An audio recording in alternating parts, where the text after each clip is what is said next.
hindi text na Tuloy mo lang, Team Kalinga. Hello mga mom and sir! Welcome po kayo sa aking channel, ang Mom Flourish Channel. For today's video, mga kalingap, kinumpirma na ni Kalingap Rob ang top 3 o ang tatlong mga sakalam sa Kalingap Angels. Sabagay, kahit naman hindi yan sinasabi ni Kalingap Rob, ay alam naman natin kung sino ang big 3 sa Kalingap Angels. Ito ay sina Carla, Joy, at Viancy. Ayan, no? Binanggit ko ang pangalan ng mga magagandang binibini in alphabetically, no? Hindi by ranking. Siyempre, alam mo naman, ang mga supporters ng mga batang ito, medyo may pagka-sensitive, no? And kaya, siyempre, ayan, ayaw natin na may masasaktan sa bawat isa, lalo na sa mga supporters nila. Kaya, ayan po ang naisip natin na pagpapakilala sa kanila. Alphabetically, in alphabetically order, batay po sa kanilang pangalan, no? Sa kanilang nicknames. So, bakit nga ba very safe nating sabihin o ni Kalingap Rob na ang tatlong ito ay ang big 3, no? Dahil syempre unang-una, nakitang-kita natin in terms of sponsors. Alam natin silang tatlo ang may pinakamaraming sponsors at mga big time sponsors po talaga. Kitang-kita natin yan, 'di ba, kapag may mga birthday sila, 'di ba?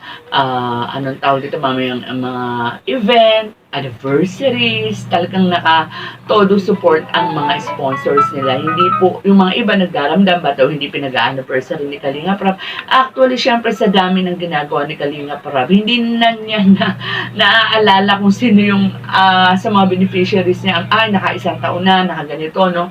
Yung mga masusugid na mga taga-suporta ng mga beneficiary niya, nakapagpapalala at sila yung kumbaga naghahanda, 'di ba? Sila lahat 'yon. So kumbaga sa taga-implement lang sila, pero sila yung utak ng mga supporters at ang mga sponsors, no? So mga kalingap, eto pa nga, no? Bukod sa sponsors, ang syempre pinakamaraming supporters o yung mga sabihin nating mga fans club, mga organizations, silang tatlong may pinakamarami talaga. And syempre pag marami kang supporters, 'di ba?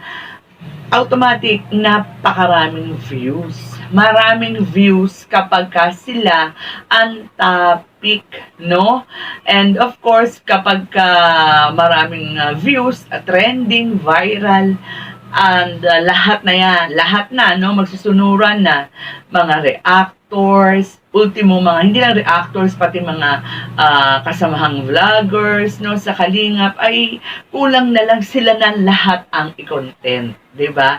Kaya yung iba akala nila favorite daw yung tatlong ito ni Kalingap Rob dahil yun at yun na lang daw ang nakikita. Hindi nila nalalaman. Hindi lang naman kasi si Kalingap Rob ang nagko-content sa kanila, kung hindi halos lahat na ng mga Kalingap partners, mapa reactors, sabi ko nga sa inyo, mapa vlogger, o kahit yung mga color, bukod pa dun sa mga legit na reactors, pati yung mga kolorong na reactors, di ba? At ultimo mga supporters, sila nagre-reactor na, kaya sila na lang nakikita. And hindi naman natin masisisi kasi marami silang views, di ba? O kapag ikaw ay vlogger talaga, saan i-content mo kung ano yung magugustuhan at tatangkilikin ng mga tagapanood o ng mga subscribers mo, hindi ba? So, ganun lang po yun. And of course, malaking tulong sa pagiging popular nilang tatlo ay ang kanilang mga ka-love team, di ba? Yung mga love team. Kasi, aminin na natin, ang mga Pinoy talaga, mga romantic yan, no?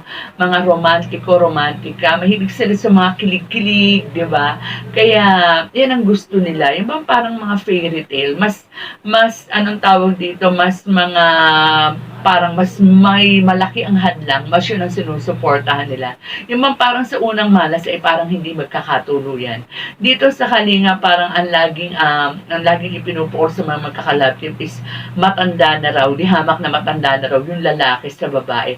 Which is hindi naman sa tingin ko hindi naman disadvantage yun or hindi naman sabihin natin magiging hindrance yun. Kasi nga, dito sa atin, sa Pilipinas, mas tinatangkilik o hindi naman masyadong big deal kung ang lalaki ang mas may edad kesa sa babae.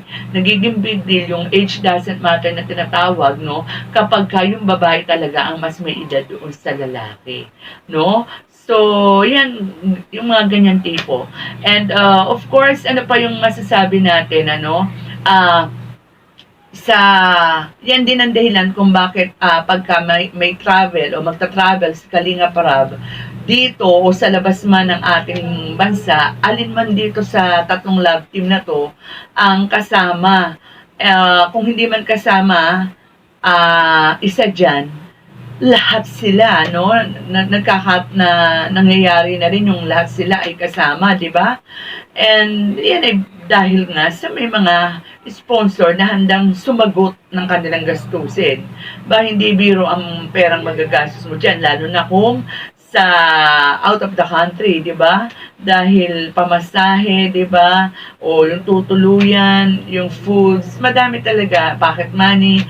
So, yan po yung dahilan. Huwag po natin ibukol kay Kalinga Prab na sinasabi ng iba na may favoritism. Yun yung mga dahilan. And then, yung mga sinasabi nila na yung love team lang ang pinapabura ni Kalinga Prab. Maaaring sabihin natin na sa ngayon, opo. Pero may dahilan naman. Yung pagpabor o pagtangkilik ni Kalinga Prab, yan sa mga love team na yan, ang nagbe-benefit po niyan, hindi lang yung channel ni Kalinga Prab, kung hindi, o personal, no? Hindi lang sa personal, no, ni Kalinga Prab, kung hindi ang nagbe-benefit niyan, kung yung lahat ng beneficiaries niya. Lalo na yung mga beneficiary niya na hindi naman ganun viral, trending, di ba? Saan kukuha si Rab ng pabay? Wala naman, hindi katulad ni Pugong Biyahero na talagang ang sponsor ni Pugong Biyahero talagang sa kanya. Kay Kalinga Prab, ang mga sponsor hindi naman dumedirekta sa kanya. Kumbaga, hindi ibinibigay sa kanya kung hindi doon sa mga beneficiary na gusto nilang tulungan. Mabuti sana kung ang lahat ng beneficiary ni Kalinga Prab ay may mga bigatang sponsor na talaga halos sila yung sumasagot kalahati ng pabahay. Hindi nga di ba? So, pag walang sponsor at hindi viral ang tinutulungan ni Kalinga Prab, talagang lahat yun, no, yung gastos doon sa beneficiary na yun ay manggagaling talaga sa revenue ni Kalinga Prab. Kaya kailangan niya talaga yung sabihin na natin ng mga beneficiary niya na maraming viewers, sponsors, di ba? Dahil nakakatulong, malaking tulong talaga yun, ano? So, kagaya nito, no, after Christian, yung magkapatid na yun, isusunod niya na agad napanood natin anong pangalan to, si Maribel ba yun, yung umiiyak yung mother niya, yung ayaw makipag-usap, sa dami kasi ng mga angels ni Kalinga Prab. Si Maribel yun, yung binaha, yung kanilang bahay, na halos wala silang makain, yung umiiyak yung bata. Kaya nung makita niya si Kalinga Prab, sobrang pasalamat niya. Kaya hindi pa sana siya yung isusunod, no, na pabahayan. Pero siya na, kasi nakita ni Kalinga Prab na sa lahat ng beneficiary nila, ito nga ang kailangan ng tulong. Kasi nga, pinaaalis na sila. Na nagiging dahilan kung ba't parang natutulala yung nanay niya, tapos nakakaawa nga siya na, lumalayo na lang siya at doon siya nagpupunta sa kaibigan niya para maisiwalat niya yung kanyang matinding problema. So, kaya mga Kalingap, maunawaan po sana natin itong mga move na ito ni Kalinga Prab. Ang mga trending niya ay nakakatulong, no, sa lahat ng kanyang mga beneficiaries, lalo na yung mga beneficiary na talagang nangangailangan ng tulong, no? O, ayun na nga po, alam na natin, mga Kalingap, ang mga sakalam na angels ng Kalingap, di ba? Carla, Joy, and Viancy. So, with that mga kalingap, hanggang dito na lang po muna ang ating kwentuhan. Mag-ingat po tayong lahat and God bless. Dance, dance, dance, dance.